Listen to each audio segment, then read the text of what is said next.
جھانک رہے ہیں 1857 کی جنگ آزادی، جی لیکن ایک خاص زاویے سے ہم دیکھ رہے ہیں کہ جب ہندوستان کے بڑے حصے میں آپ کو پتہ ہے برطانوی راج کے خلاف بغاوت کی آگ بھڑکی ہوئی تھی، ہم تو پنجاب کے شہر قصور میں کیا ہو رہا تھا؟ بالکل، اور یہ جائزہ اس لیے بھی دلچسپ ہے کیونکہ یہ ہمیں جو ایک بڑا قومی سطح کا بیانیہ ہے نا، اس سے ذرا ہٹ کر مقامی حقیقتوں کو سمجھنے کا موقع دیتا ہے۔ صحیح، تو کیا ذرائع ہیں ہمارے پاس اس کے لیے؟ دیکھیں، ہمارے پاس نا دو قسم کے ذرائع ہیں۔ ایک تو ہے سرکاری دستاویزات برطانوی حکومت کی، اچھا، خاص طور پہ وہ میوٹنی ریکارڈز رپورٹس ہیں جو 1911 میں لاہور سے شائع ہوئیں۔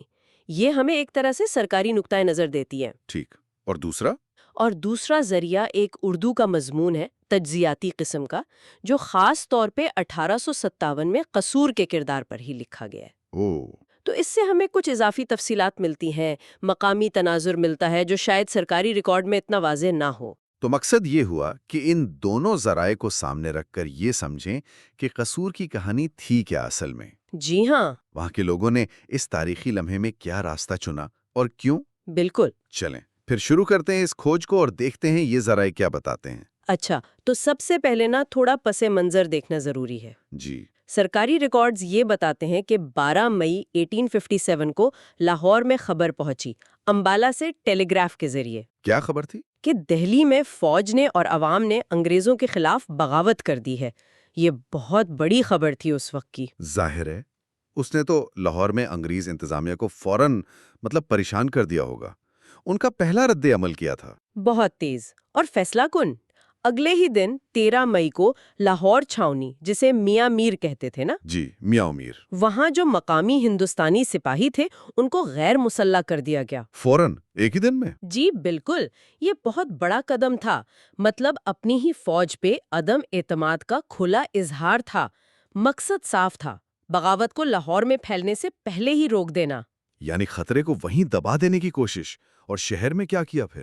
سڑکوں کی حفاظت کے لیے گشت فوراً بڑھا دیے، اضافی پولیس لگا دی گئی تاکہ امن رہے، کوئی رسک نہیں لینا چاہتے تھے وہ۔ یہ تو لاہور شہر کی بات ہوئی، آس پاس کے علاقوں پر بھی کوئی اثر پڑا اس کا؟ بالکل، 14 مئی کو ایک اور حکم آیا کہ جتنی تحصیلیں اور تھانے ہیں نا، وہاں جو تجربہ کار سوار تھے ان سب کو واپس لاہور بلا لو اور ان کی جگہ ضلع سے نئے بھرتی کیے ہوئے سپاہی بھیج دو۔ اچھا، اور اسی دن فیروز پور سے بھی خبر آ گئی کہ وہاں بھی فوج بگڑ گئی ہے، اور فیروز پور تو لاہور سے زیادہ دور نہیں ہے۔ اوہو، فیروز پور کی خبر نے تو یقیناً تشویش بڑھائی ہوگی، خاص طور پہ جب میاں میر والوں کو نتھا کر چکے تھے۔ جی ہاں، اب ڈر یہ تھا کہ میاں میر کے وہ غیر مسلح سپاہی جو ظاہر ہے غصے میں ہوں گے، کہیں وہ پیدل ہی فیروز پور نہ چل پڑیں اور وہاں کے باغیوں سے مل جائیں۔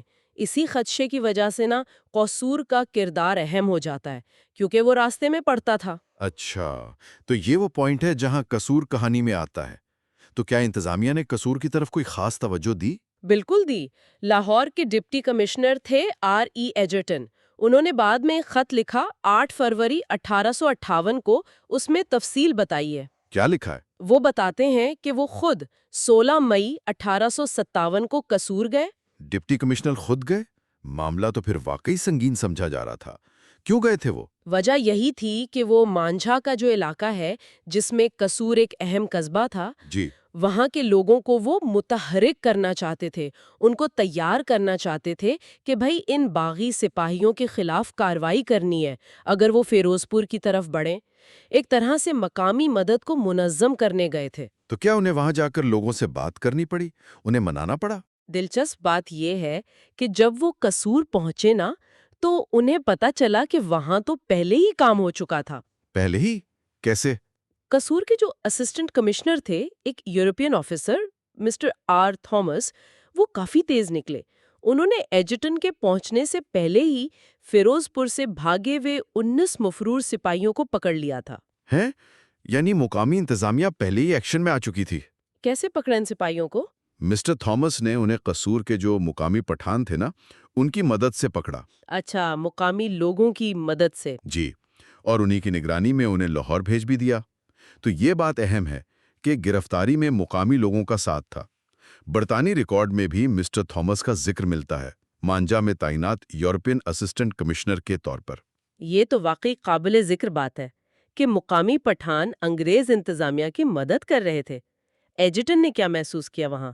لوگوں کا رویہ کیسا تھا؟ ایجٹن نے اپنے خط میں صاف لکھا ہے کہ انہوں نے محسوس کیا کہ قصور کے لوگ مجموعی طور پر برطانوی حکومت کے بارے میں اچھے جذبات رکھتے ہیں۔ اور اس سے بھی زیادہ اہم بات یہ کہ وہ پوربیہ سپاہیوں سے شدید نفرت کرتے تھے۔ پوربیہ سپاہی یعنی وہ جو ہندوستان کے مشرقی علاقوں سے آئے تھے، اودھ، بہار وغیرہ سے، جو کمپنی کی بنگال آرمی میں زیادہ تھے۔ جی بالکل۔ ان سے نفرت کیوں؟ سرکاری ریکارڈ میں تو اس کی وجہ نہیں بتائی گئی، لیکن ایجٹن کا یہ مشاہدہ بہت اہم ہے۔ یہ اشارہ کرتا ہے کہ شاید پنجاب کی مقامی آبادی اور باہر سے آئے ان سپاہیوں میں پہلے سے کوئی سماجی یا کلچرل کھجاؤ تھا۔ اچھا۔ انہیں پنجاب میں اکثر باہر والے سمجھا جاتا تھا۔ تو یہ نفرت صرف انگریزوں کی حمایت نہیں تھی، بلکہ اس میں مقامی گروہی تعصب کا بھی دخل ہو سکتا ہے۔ یہ بہت اہم نقطہ ہے، یعنی 1857 کو صرف انگریز بمقابلہ ہندوستانی کی سادہ تقسیم میں نہیں دیکھ سکتے، کم از کم قصور میں تو نہیں۔ مقامی تعلقات، دشمنیاں، وہ بھی کردار ادا کر رہی تھی۔ بالکل۔ اسی لیے ایجٹن کو یہ پکا یقین ہو گیا تھا کہ اگر میاں میر میں حالات زیادہ بگڑتے ہیں اور وہاں پوری بغاوت ہو جاتی ہے جی، تو قصور میں مسٹر تھامس اور مقامی لوگ حکومت کا ساتھ دیں گے۔ اسی اطمینان کے ساتھ وہ 18 مئی کو واپس لاہور آ گئے۔ تو قصور میں مقامی تعاون صرف ایک امکان نہیں تھا، بلکہ عملی طور پر نظر بھی آ رہا تھا۔ کیا یہ صرف سپاہیوں کو پکڑنے تک رہا یا آگے بھی بڑھا، جیسے بھرتی وغیرہ میں بھی ایسا ہی ہوا؟ جی ہاں، یہ تعاون آگے بڑھا۔ جب انگریز انتظامیہ نے پورے پنجاب میں نئی بھرتیاں شروع کیں، گھوڑ سوار بھی اور پیدل سپاہی بھی، تو قصور سے بہت اچھا جواب ملا۔ ڈپٹی کمشنر ایجٹن کے اسی خط میں لکھا ہے کہ ایک مقامی بااثر آدمی تھے، سردار کاہن سنگھ روسا۔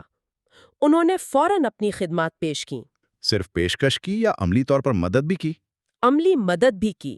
خط میں ذکر ہے کہ قصور کے پٹھانوں نے اور دوسرے جاگیرداروں نے نہ صرف جوان بھرتی کروانے کا وعدہ کیا، بلکہ وہ وعدہ پورا بھی کیا۔ انہوں نے اپنے علاقوں سے لوگ بھیجے جو برطانوی فوج میں شامل ہوئے۔ کیا اس فوجی تعاون کی کوئی زیادہ ٹھوس مثال ہے ہمارے پاس؟ جی ہاں، یہاں ہمارا جو دوسرا ذریعہ ہے وہ اردو والا مضمون۔ ہاں، وہ ایک بہت واضح مثال دیتا ہے۔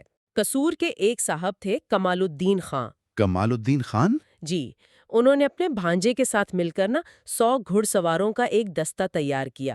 یہ چھوٹی بات نہیں تھی، 100 مسلح اور ٹرینڈ سوار اکٹھے کرنا بڑا کام تھا۔ 100 گھڑ سوار، یہ تو کافی بڑی تعداد ہے۔ اس دستے نے پھر کیا کیا؟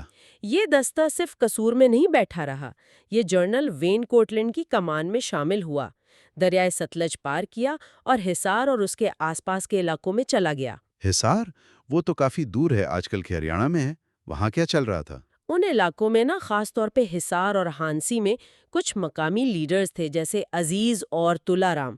انہوں نے بغاوت کر دی تھی اور انگریزوں کو نکال کر اپنا کنٹرول بنا لیا تھا۔ اچھا۔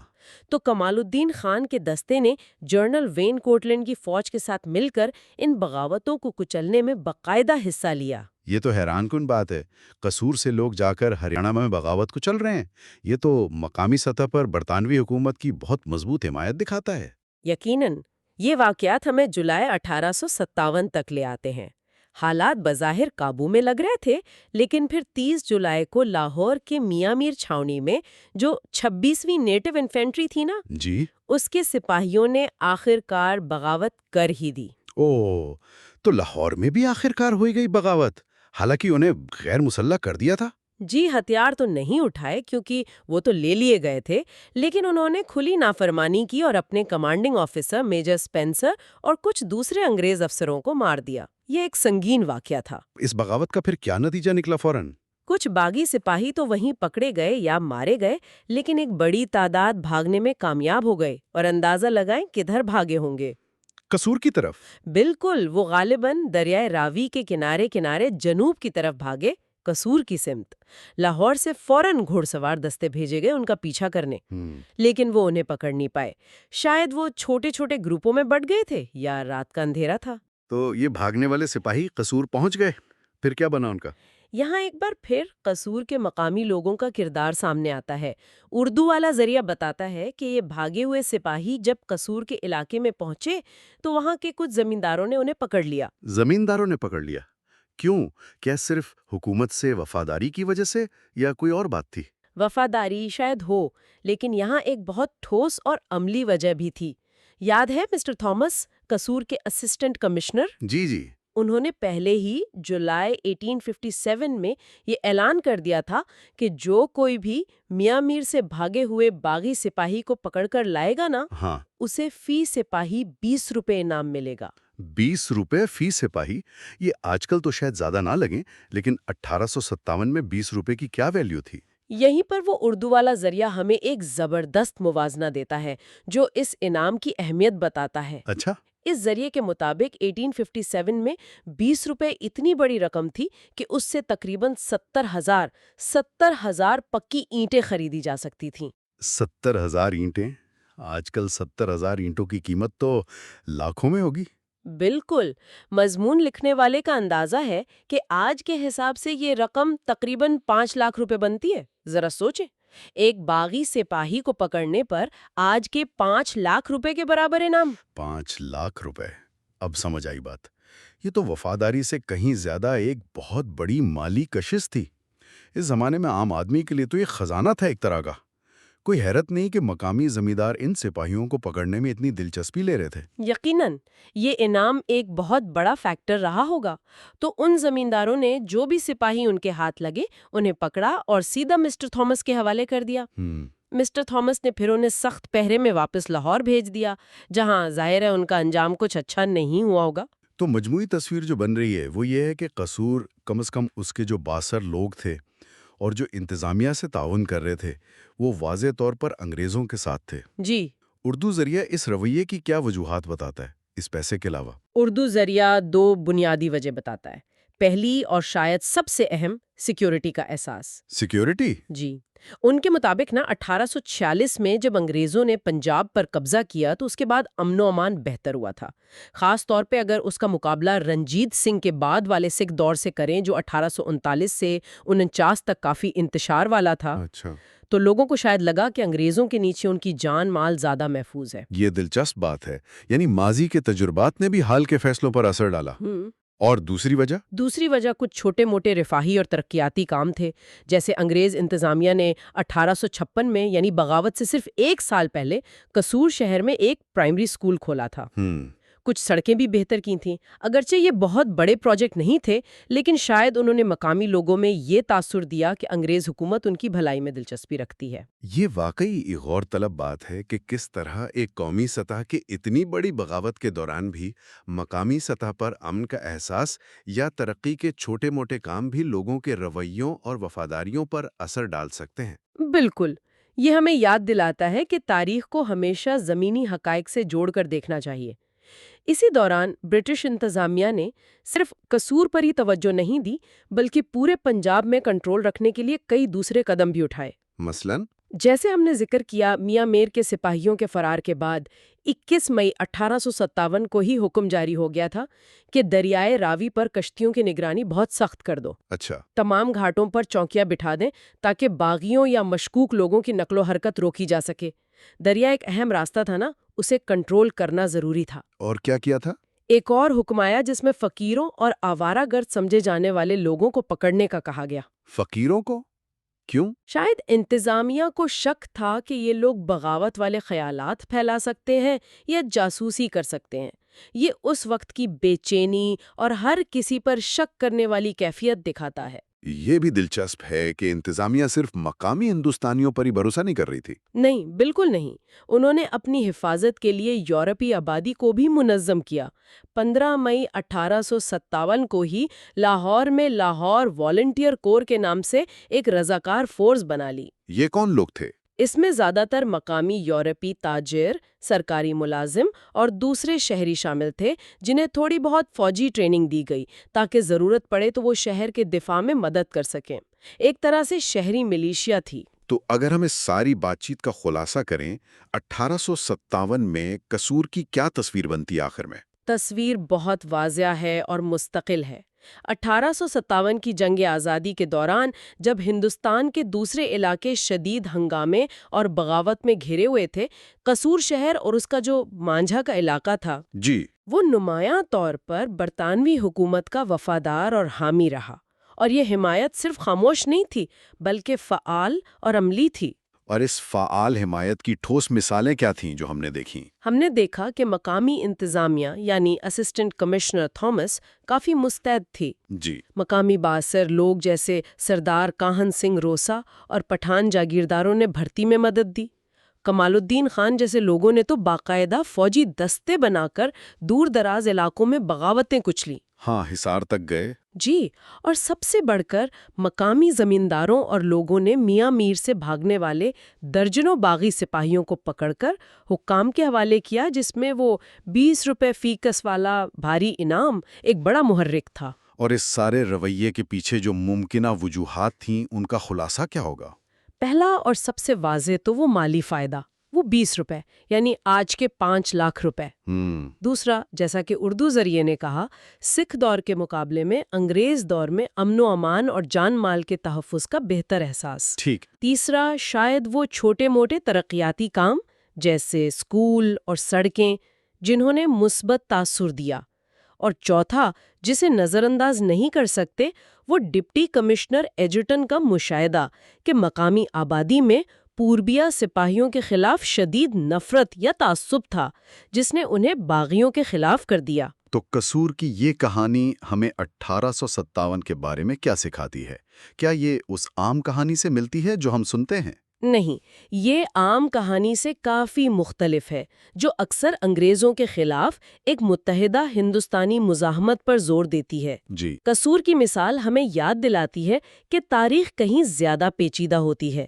مقامی وفاداریاں، معاشی مفادات، سماجی تقسیم اور ماضی کے تجربات مل کر کسی ایک علاقے یا گروہ کا رد عمل بناتے ہیں جو قومی سطح کی لہر سے بالکل الگ ہو سکتا ہے۔ یہ واقعی ایک بہت اہم سبق ہے۔ تو آج کے اس جائزے میں ہم نے دیکھا کہ 1857 کی جنگ آزادی کے دوران قصور نے برطانوی راج کا ساتھ دیا، اور اس کے پیچھے ٹھوس معاشی، سماجی اور انتظامی وجوہات موجود تھیں۔ بالکل، اور یہ مطالعہ ہمیں دعوت دیتا ہے کہ ہم تاریخ کے بڑے واقعات کو بھی مقامی اینک سے دیکھیں اور ان کی طے میں جو پیچیدگیاں چھپی ہیں انہیں سمجھنے کی کوشش کریں۔ بالکل، اور یہاں ہم اپنے سننے والوں کے لیے ایک نکتہ چھوڑ جاتے ہیں جس پر وہ خود سوچ سکتے ہیں۔ جب ہم تاریخ کو قومی ہیروز اور غداروں کے سیاہ و سفید خانوں میں بانٹ دیتے ہیں تو کیا ہم قصور جیسے علاقوں کے لوگوں کے تجربات اور ان کے فیصلوں کے پیچھے جو اصلی محرکات تھے انہیں سمجھنے سے قاصر نہیں رہ جاتے؟ کیا تاریخ کی زیادہ مکمل تصویر دیکھنے کے لیے ہمیں ان مقامی کہانیوں کو بھی قومی بیانیے میں جگہ دینے کی ضرورت نہیں ہے، چاہے وہ ہمارے پہلے سے بنے ہوئے خیالات کو چیلنج ہی کیوں نہ کرتی ہوں؟ آج ہم تاریخ